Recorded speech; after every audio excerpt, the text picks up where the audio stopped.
Say yam wakwa baby Adom TV Badwam dwumadie so ye de news na wie ti yam wakwa ba wa fe na wafidie no abeda ha de du so no said the bon krata na se ene de yen so yes ye ene online ene bredo say ye de bro incoming Bismarck apasinsia esi gina na so ne ho ayefe se minimum appointment o won ne de bia no ho fede ne no Ojinem emu akwaba efiam joso ebi aboko boko na nso ye no Adom ye de nyame ase and no appointment bi o baby appointment ni nyina ye adwuma me ye de sum Ghana okay ene ni so de hu se be koso asoma santemampo ade hye ene appointment ni nyina enne okay tinan do ka se campaign di fiase no wagi campaign na wo ye cause penful bit me frem mampo se the way crowd incoming e ma se nipa na adwen kura free so ka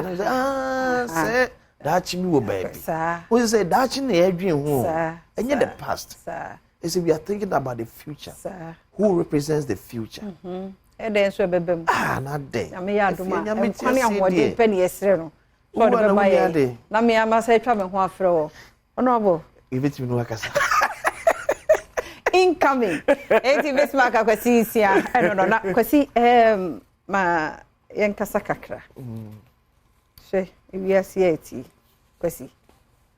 se wo baby na ahokyere wo ade bia baby awo no nye comfortable bibi koso wani nye ho a ade na won kwete gentle firi mu boko danse obetene mu na niam na hye wa adwene mu ma na bewi akire adane awudie me ka de akwasi sei obi eni wo wiase wo ane tamfo ahokyere nti ade anya bufuo kura na ebu afu ahokyere de etimede ba ahokyere anya bufuo kura na abu afu muna hwese make se obi muna because ye busa nisika wan fa akọhoma na nto ho nkura ne fees no o mata ade na tete nti kura no ne bu afu because ebi ni ho my dear se bi ni ho kura kasade abotre na odi ato boko kasa dense hwe nkum hwe esiesie eniema mu o waka mate ame nkofa mu mra ne hwe de ebesi ukọ ya mpa wa anya bi ena masa busa biem wo ye nipa ebe miawo because wo try me so me nim sa wa try na wa anya me de me kai wo obuafu wapie wakọ waba ewudi ehye wo ho obaba yuwa ka wodi nkafo ani to akwada 9 months onim hwe edie pa na esie die bone benya wotimi abo trimu pa adwere ho menim years ne month a wodwene ho wotimi anante akọ shop akoto acid wotimi aba na nti wo bakra na nti wo ye sure pa say adwen sakra bi ama bibi ampemo so ojai na wo hye oba baywa kama 9 months omudu 9 months ahwese de omunyini fefefe brom kama wo hwie acid agu wo so papa akra ni bu aso mbadwo za no adwen yo wase wo mo life akra kwara kwasi yoko ma me no kohwe no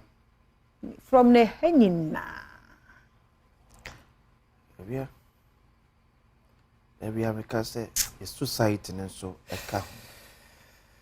se etie ho asese aware enyenhye ebe ma ne ma bebre to atwa yem bebre ware ayente aware ase as obi aware no pese okobi enye obi a no so ware no obi on so awo ni nti yes o pese owo tie ne me na won nko ade o se wo ware wati ase enye obi a no so ware tina no ye ne counselor betina na wo kase o ware a onu kwan so beja yire na manfo nte ase da binya no kore be ma na tete me na oba na tete so won nte ase so be ware nyankopon mu a on nte ase etina bible bia nhye obi aso nkonko ware no because the decision is so take you are taking for life Paul kan ya nte ase ebim kura de ye fedie o ma me kura video say na po kura ho awu ontimi ne ma 90 no force yese ma obi anware aware nye by force enyenhye society ni enya se pushing kofo bi say no we do 40 years na onware ye and about 30 years na onware aware enyenhye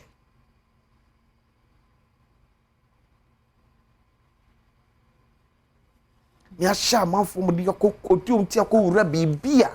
one on tiase the onim how to even deal with situation ko be free mu di aba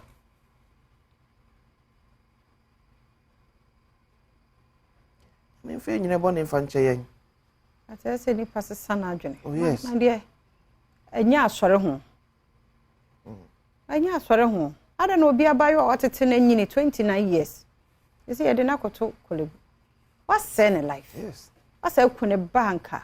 abusua de be yade ono so awu ade said enti ede na wayo se so bedem o demo no kra enkosi da be na no kra na hu beto no kwasi da o demo no o demo ade amna kweze na we adwane mpo kra wo yese ye ma esre so wadwene bibi se jai wate nipa no mpe na jai no monko o ye ne mabuani so jai no mane nko ebesra so for nso afia isi yekoso de twere na chechire hu so bebre nso ebe ha adwen yenya atemu no fama nyankopɔ yedu nyankopɔ ka so oja ware na bekɔ bonsem gemu a ye ma nipa no because so bi betena ware ase no obedi ewuse ne abrante edi maybe ebia yetu omofo no ka chese ne so fo mum nya ware etibia wo mfira ware ase eti obetena ase se fisa ne duru ba bia yenya saade ne se twere ne se ne yenya ware na because utie we no kra na utie we na usa na ne sister kan mo ta akon mo ta akon de bia mo ko de bia mo ko na mo ko na mo ntimi nso via masa twa ho yentena honom so de onya ware a wo de separation yes we ntina ha na we ntina ha so yen hwema asomdwe mransa baby wo ho akwasi wo betena like still enye my dear enye ya atwo ho hwe aware a threat meku be ma de na no ka so beku na ati ye call for separation ye call for divorce sorry for yes be so de jai no atemu do nyankopon kan kire o se wo jai wo kuru jai wo yire ntino ko bonsem dem ko chance wo betena wiase na wiase pa de acid definition so se kura buso na ye den she acid de go ba man fie do no nku obi ba watete no fe no obenya ne so mfaso na we na wo de waware ne wo problem ne wo minni no kwasi we kasa we na make na ye ohia aho kire na nipa di nsem hunu wo mamu na saa na ye gya wo mo saa no mo nam saa masa obi nsoma wo ye adwuma te single room se kwa kware wo kan ye se bue na ma chechire sa ware ye skafo nkwade enya ne sa my dear salary a wo je take even 2 weeks wo se me kwa kware empre wo ho wonya ready amaju obi abayo bi amoso rent because issue kwasi the moment abaje me aboso say me wo fa bi amehwe me ma me bi mehwe me papa mehwe me eye wo enti hwe hu say why you ready aware de ne kwan ware o na wo betin sem hi abu okay na mo nyesa say aware eskafo nkwada me say ohun so ye nware enye hia for say no because wo chire wa me se bi meto obi baso me san akwada ketu a wonim hwe so de ye be se wan tin komokra ne ma me kra ne papa edi ne hu ase twam ye hwe ase ne nkune so yes sa na ayi ba ku nungwa hodi eno so be ma wo hwe oyire eno wo ba ne won se won mu gina fane afa wo ba hye mfimfin wo ba ketu a hye kire na se kan na hye ne hi o hye ne no watimi de atwa ba yi sei ehwa nso yama be na anenam waku obi ba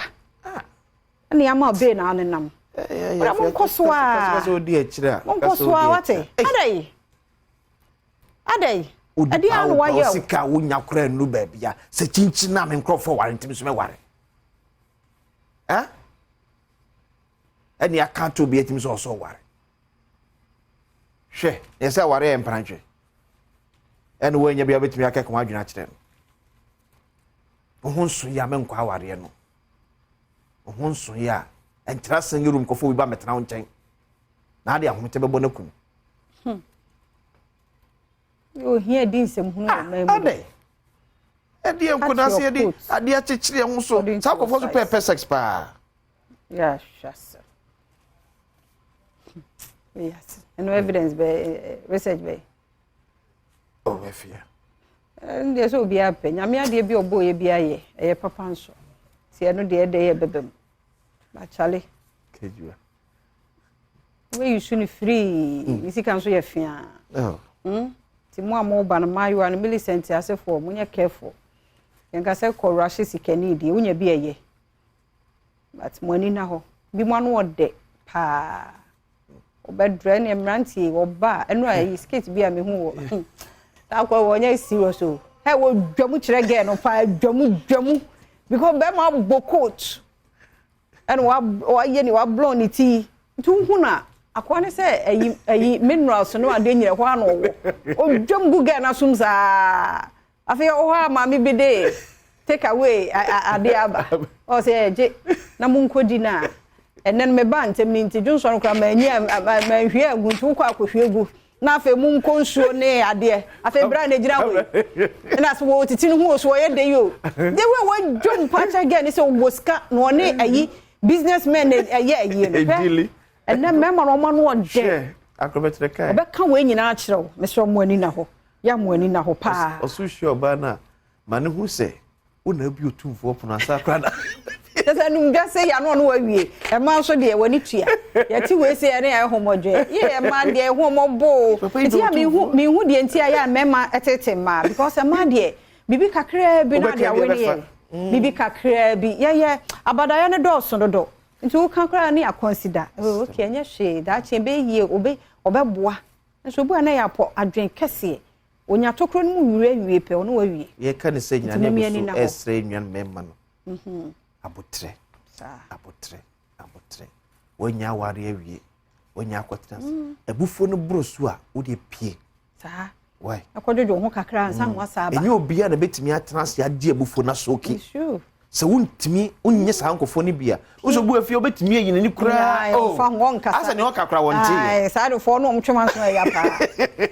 se se de meti hu hwe sa akodi ase fo ni bi kasa kwanya no wote wo sa e man tokwa ne nyede ba ware mu tokwa santa ya na de o kan wa kana ya yi kakra obi kese bu o kan wo mfi sa di pasa na setena ya o say what is kan wa kabi na ye de hu me nkra na ba mommy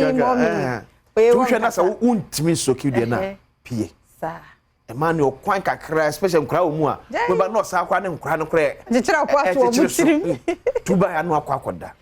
enko ya de e be de akwa akoto afiase ne nkoye manume ho me hu yanka de nyina nse obepie sa no asum adwo kope ba bitina na dwodwo ho sa oba na so wa anye ne ya pachaw ensa hwio se na no me court na obi a ya bone ka 3000 ne bone nyina nse ofi court dem na eba ono kwanyo ne court no okuja obi na sebse wo tintesuo na anto ne koto obi so fia me pachaw ya wentimi anke wo dem judge ne se metie wonsim akam tim se nye buapayo but die na man ye difficult so beka se if you would have cheme me pachaw sorry de ma bebre enti wa ho ofeso enyo hwe se free wakum de me pachaw fa cheme ne kotena ba bi na asum bi mra ade na bekwa koto afiase de emfa nko bi da why okay manfa Ghanaian Times. Election alert. Cyber Security Authority engages tech providers to counter misinformation powered by AI. 30% media outlets collapse due to financial constraint. Ti sem train mokumako hom chimbe se duasa. Na say egu because some sick asem enyina ye. Information Minister designate. Oh yes. Consumer in pen for Yamin but yes, Bam. 609 yeah, clients yes.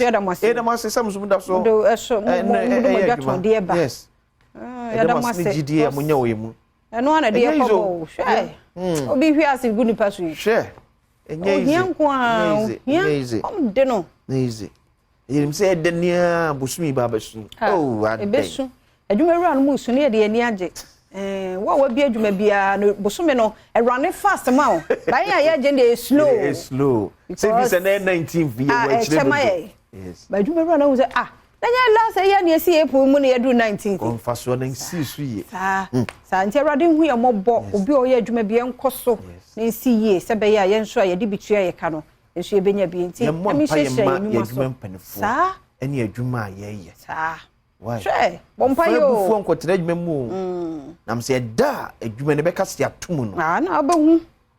Sorry aka adwuma no. Adwuma afi ne yentwa akada. Kwafi afi kura dɔɔso o. Wo de be 3 months. 1 month kura ma maybe the 1 month ama kura ma so be hye because me target me de ye ne ma bebre enough nti no mesre wo sɔre a manya wo ho sɛ asɛ sɛ okɔ adwuma na wo ko mpaye for me wura nyame nsase hye customers emra no mo beto a na adwuma na be sa kono krom yes adwuma wura ne sɛ wo de ko leba commission kwa no obi nka temchem sɛ adwuma mfa so ebe at fort okura bibie no betimi